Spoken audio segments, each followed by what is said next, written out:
Boston Globe reporter Michael Kranish is the co-author of a recent book called The Real Romney, which examines the political trajectory of presidential candidate Mitt Romney and of the party from the time his father, George Romney, walked out of the 1964 Republican National Convention in protest at the party's sharp turn rightward and its attitude towards civil rights.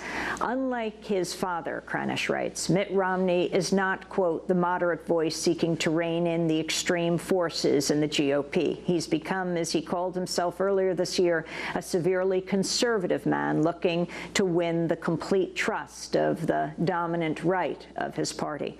Although George Romney had been concerned by the impact of the right-wing John Birch Society on the Republican Party, his son is indirectly its beneficiary.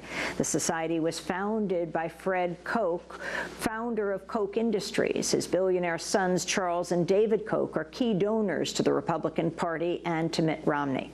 Michael Kranish spoke Sunday at the Poynter Institute for Media in St. Petersburg, Florida. Mitt Romney is 17 years old, and he's by his father's side. And Mitt Romney sees the war unfolding within the Republican Party at this convention. And there's a wonderful picture that I came across some weeks ago in researching the story that I hadn't seen used in profiles, and it certainly wasn't in our book, of young Mitt at the convention, wearing his suit and tie with a badge on his lapel and so forth, watching earnestly as his father talked at the convention. And that picture is used in this morning's story in the Globe. And what Mitt sees is his father take on the conservative forces in the party at that time. He urges the platform committee to adopt a plank basically favoring civil rights legislation. Just weeks earlier, Barry Goldwater had voted against the 1964 Civil Rights Act. So now, fast forward 48 years later, and the storyline is turned on its head. Mitt Romney is coming into this convention calling himself, quote, severely conservative, unquote.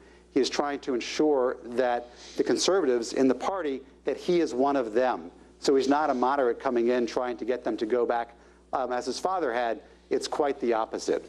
And so that's part of the story that I wanted to talk about. Why is that? Who is he really? Because when Mitt Romney first ran for the U.S. Senate, he ran as a liberal to moderate politician. He said that he was to the left of Ted Kennedy on gay rights. He was for abortion rights. He had a whole host of positions that put him basically at the left end of the Republican Party spectrum. Of course, he was running against the liberal lion, Ted Kennedy. So he was trying to defeat him. But this was where the family came from. George Romney had been moderate. Mitt Romney was running exactly in his father's mold, as his father had successfully done for governor, and unsuccessfully, frankly, obviously, for president back in 1968.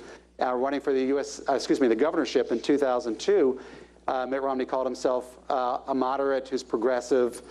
He referred to himself as an independent, for a number of years before he himself joined the Republican Party in late 1993, just before he ran for the U.S. Senate.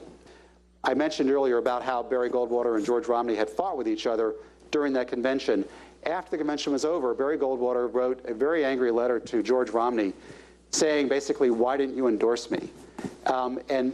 George wrote back a 12-page letter to Barry Goldwater explaining all of the reasons why he had refused to endorse Barry Goldwater. So George wrote to Barry Goldwater, dogmatic ideological parties tend to splinter the political and social fabric of a nation, lead to governmental crises and deadlocks, and stymie the compromises so often necessary to preserve freedom and achieve progress. So that letter, written so many years ago, certainly resonates today. And it's something that a lot of people are still concerned about, understandably so, because it's one of the great issues of our time, just as George Romney was concerned about all those years ago. And you hear from time to time Mitt Romney talking about how if he's elected president that he would want to be pragmatic, get the parties to work together. And candidates always say that, of course, when they're trying to win, the question is what will happen.